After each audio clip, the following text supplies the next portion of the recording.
First, there are currently no plans to place restrictions on those who refuse to have a COVID vaccine at all. Further to this, we have, as the member for Cashilton and Walton reminded us, no plans to introduce so-called vaccine passport. Bullshit. You're talking bullshit.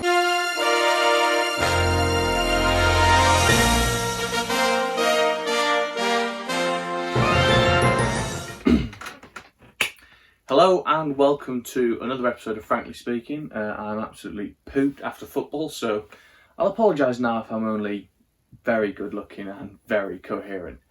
With me is my good friend Corey. Guten Tag. Wait, hang on, I've got to get the vaccine before I say that. yeah, and we'll be speaking Mandarin from now on, thank you very much. So today we're going to be talking vaccine passport. Passport? Do you want to pass the pot? It's 9 at night. We're talking vaccine passports and Derek Chauvin. You may know the name, you may not. Did he kill George Floyd? The evidence suggests not. But we're going to briefly summarise that to a point where hopefully you can understand where our thoughts are coming from, and hopefully you can...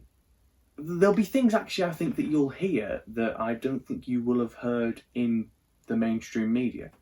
But anyway, Corey. Guten Tag. Have you got anything? Sprechen Sie English bitte? Yeah. Well, we're going to talk about the vaccine passports. Well, I'll let you jump in. I mean, okay. As far as I've seen a few posts online that they may be mandatory. Well, you'd see that and you'd think that, but then you'd go, well, surely our politicians aren't liars. They don't lie to us. Go back in, I think it was November, we will have a tweet here where Claire Fox, formerly the Brexit Party MEP, asked Nadeem Zahawi, who is the vaccines minister, he is the minister responsible for the vaccine rollout anyway. Let's ignore the fact that his family created the medical company Warren Medical Limited shortly beforehand. It's got nothing to do with it, and the fact that he co-created YouGov, which is what we use to... It's our main polling... I was going to say polling station. Polling website. Which, could be nothing in that. Could be something in that. We don't know. I just ask questions. There's no paper trail. There's no paper trail. There never is a paper trail. Anyway, back to my conspiracy theory.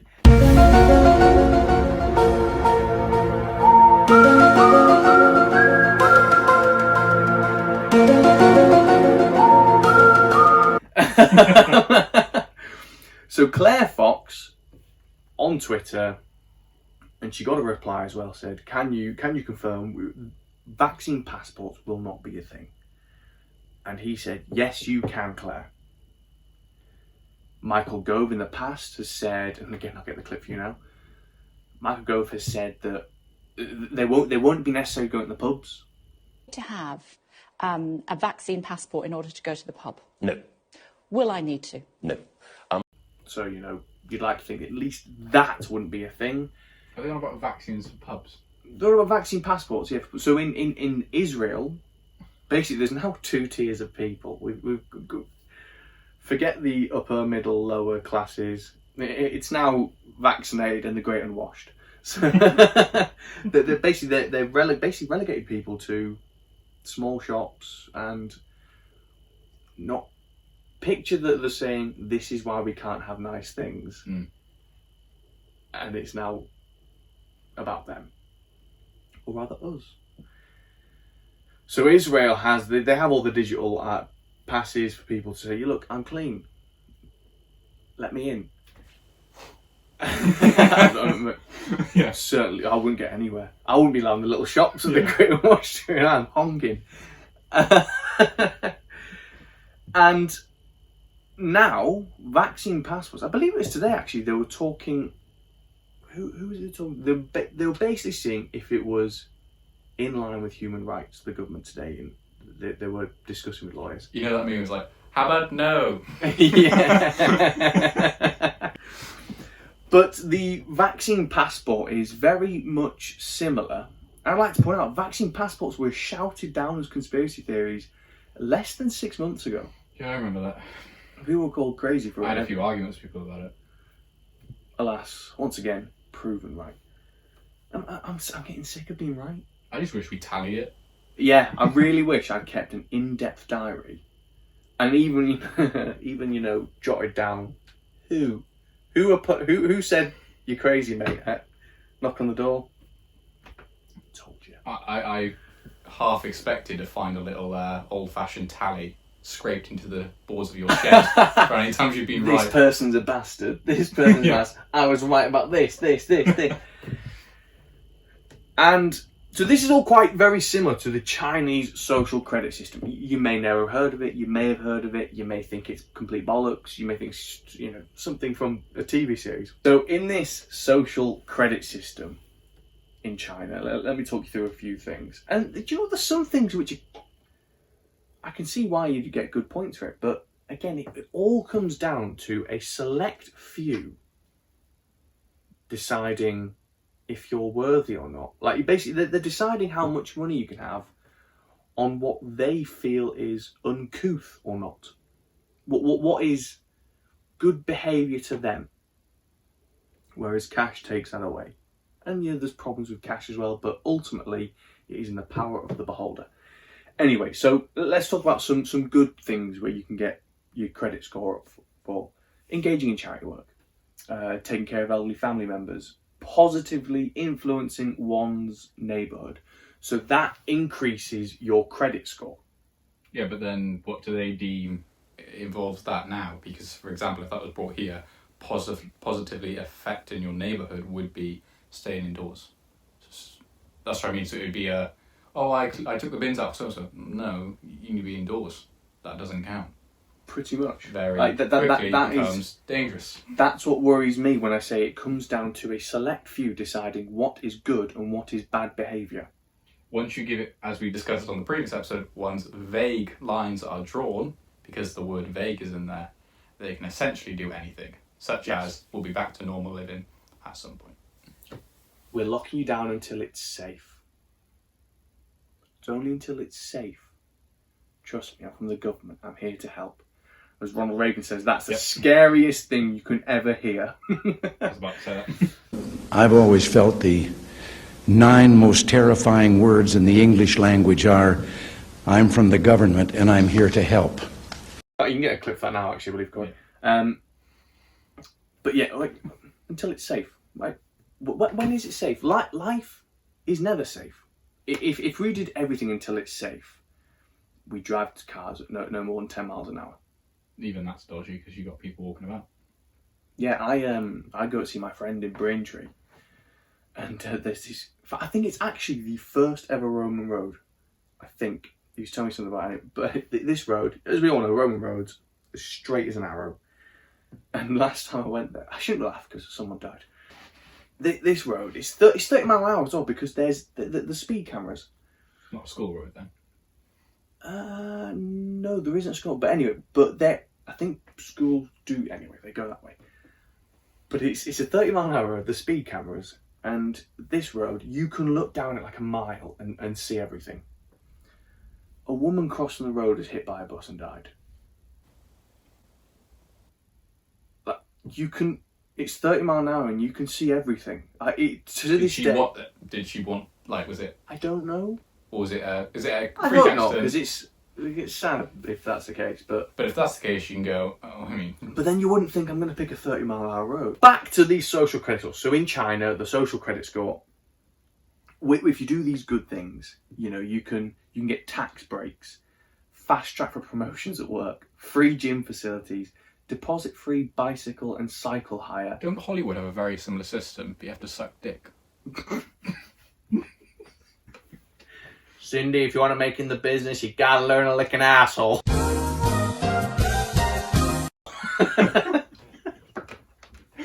I want to be an actor.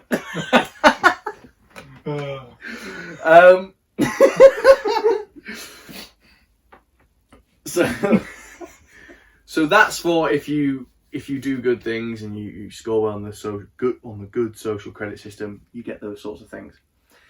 let's talk about the bad end. So things like criticising the government. Well, we'd be fucked. Oh my God, I'd be in so much debt. I'd be in... We already are. You bet a lot. I do like a good bet.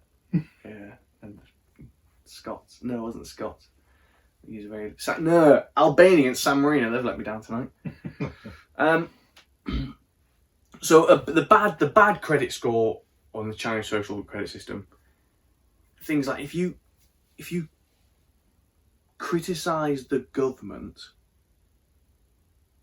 you get a negative score, and that can prevent you from flying, from using public transport, leaving the country. It's basically, if you're naughty for what we think's naughty, you're not getting out. At least in a war, the enemy's wearing that uniform.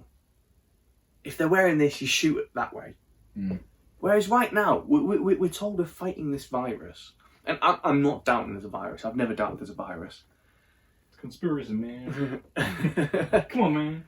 But the cure is far worse much than more disease. potent. Yeah. Yeah. Well, hang on, I'm getting a bit of conspiracy here, but surely, it technically, maybe they already knew the cure before it happened. Not the cure as in the real cure, but as in their solution to it. It's March the 31st, 2021, and I would not be surprised at all if that was the case. Yeah. Before this happened, it was. It's been a long 3 weeks. It's been a very long 3 weeks. The 3 weeks started last March. You've got to wait 3 weeks. Yeah. But yeah, it's as you were saying, like that's very Orwellian. There's a part in George Orwell's 1984. I don't want to ruin the whole book for you if you've not read it. Do read it. I've said it before. Let me die. Cross my man. Tell me about the web, George. It's very scary how there's a part when he's in prison and someone he knows is in prison, and he's almost so brainwashed that this guy's been captured, and he knows it was his kids that dobbed him in, and they're called the spies, the young spies. That's what they get the kids to be, basically from a young age, indoctrinate them to work for the state. Doesn't that line up with the recent Chinese organisation buying schools right now? Another conspiracy, but I always love that. I mean, it's not completely impossible or implausible. So we've got, you put that into real world now. You've got neighbours spragging on people for having a friend or a loved one come round for a cup of tea. There's a massage therapist that I go to see sometimes after rugby, and she's open for some people that she trusts because she's trying to make an honest living. There's some people, if you set up a business within so long between the lockdown happening and you setting up a business, they weren't eligible for government help. They were left to die. So this woman's trying to make an honest living, and after all, our gym was like, fuck, I'm a bit naughty, you need to get sorted out. So I asked her if she was open. She went, I can't open until the 12th now because somebody told me and the police came round. A woman trying to make an honest living and the police have called because a neighbour who probably just listens to bloody BBC News. Now, I can understand the whole thought process of, well, I can't see my loved one, so why are they seeing this? Or, I can't go get my massage, so why are they getting this?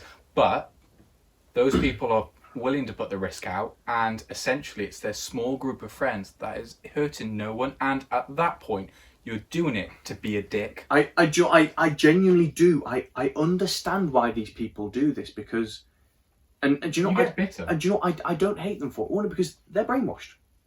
They watch the main news over and over again. My grandma, she watches the news morning, noon, night.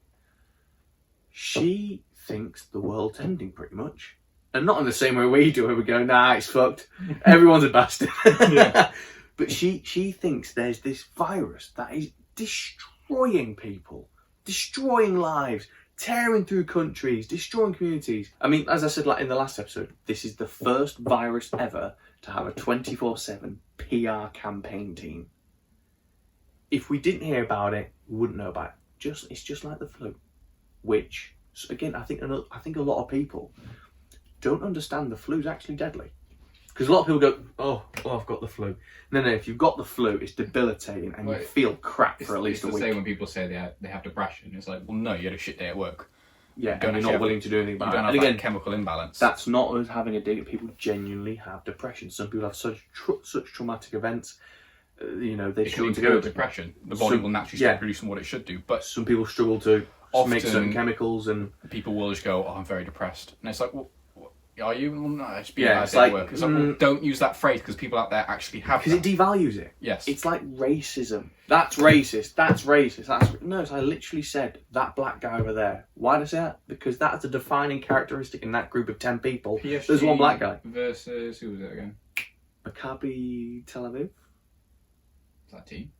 Yeah, Israeli. I think it was them anyway.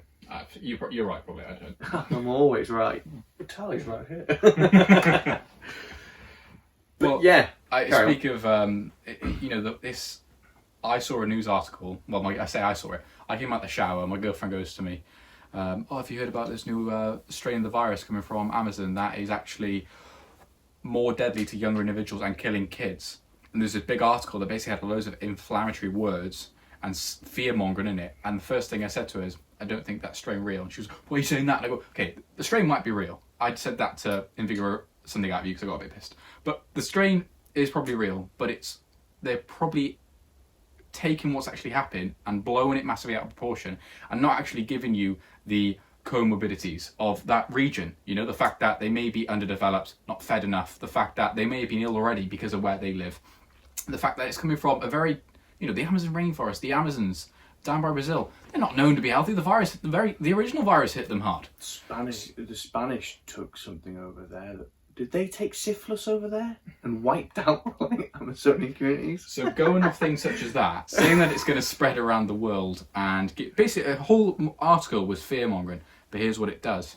The amount of people that read that article plants an idea of, oh no, younger individuals are now at danger to this virus. It's constant. And they don't consider to look into it, I've got to get my vaccine. I've now replied to that text, offer me the vaccine. And, if you want the vaccine, as we said before on this, your choice. It's fine. But if you don't want it, you shouldn't be fear-mongered into it. Especially when the statistics are saying different. Now, I could be completely wrong. That virus can come out and kill us all. But from what you're dead then, don't care. From what I've seen the past year, again, as we discussed with the previous episode, we went through the timeline of it, there was always a little seed planted before a lockdown was incurred. Hugh Eddie Hearn. Ooh, how convenient. Ooh, how convenient. And I've been saying this a while, you've been saying it, a new strain will come out before we're about to be released, or while halfway through the summer, or as already happened in that article. And it will blow up, and you'll hear about it once or twice, then you'll hear about 3 or 4 times, and then suddenly it's in every headline about this new strain to be scared. Well, yeah, it's like they've been talking about, they keep dropping it in the news. Oh, the third wave going through Europe. The third wave going through Europe. So we're now in March, and we keep hearing about the third wave going through Europe, and that's going to get worse, they say. And then what I think is going to happen is, come, when we're meant to be getting out of lockdown, or maybe we'll get out for a little bit, just to keep people a bit happy. They'll give us to eat out to help out again. And then it'll be, third wave, and people go, well, yeah, we did mention it. I think we're being buttered up for another lockdown. And that article was a prime example. And actually, it's got to the point now where I hear of this, and I don't think, when we first heard of COVID, I would hear it and go, I'm actually quite scared. My family might die, I might die. Obviously, we've since known that's fine. But now I get... Again, I do want to be an arsehole. Called it. But now the news, I'm not scared of what virus they're saying. I'm scared of, is this going to take my freedom away? Like, I hear it and I go, oh no, I was right. I don't want to be right. Prove me wrong. Yeah, honestly, sometimes I want to be wrong. I really do want to be wrong. But then when it's like, fucking hell. I said. I sound so arrogant, but it's like, but it's not that I said the right outcome. It's the fact that I often try and get people to critically think rationally. which I think probably leads us on to the George Floyd stuff.